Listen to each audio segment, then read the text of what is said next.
ஒரு ஊரில் யுவன் என்ற சின்ன பையன் இருந்தான். அவன் எப்பொழுதுமே ஓடிக்கொண்டிருப்பான். எதற்கெடுத்தாலும் பயப்படுவான். ஒரு விஷயம் அவனை அளவுக்கு அதிகமாக பயமுறுத்தியது. அது என்னன்னா, அவன் பக்கத்தில் ஒட்டி கொண்டு வரும் நிழல்தான். ஏன் இது என்னை தொடர்ந்து வருது என்று சொல்லி யுவன் பயந்து ஓடிக்கொண்டிருக்க, நிழலும் அதே வேகத்தில் ஓடி வந்தது. ஒரு நாள் யுவன் திடீரென்று நின்றான்.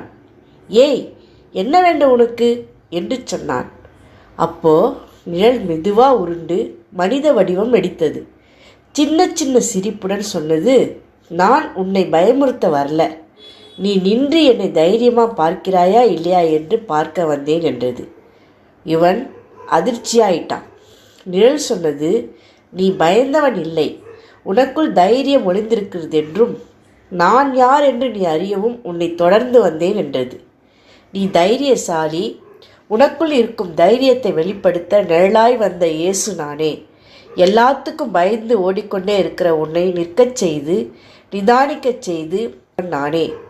நீ ஓடாமல் நின்ற இந்த நாள்தான் உன் வெற்றி தினம். உன்னை நீ அறியவும் உனக்குள் இருக்கிற என்னை நீ அறியவும் வெற்றி பெற செய்யவும் உன்னோடு இருக்கிறேன். நான் உன்னை விட்டு விலகுவதுமில்லை, உன்னை கைவிடுவதுமில்லை.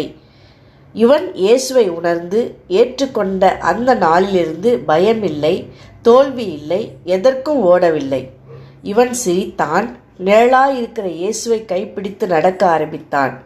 நீங்களும் உங்களுக்கு நிழலாய் மறைந்திருக்கிற இயேசுவை கண்டுபிடிச்சு வெற்றி பெறுங்க.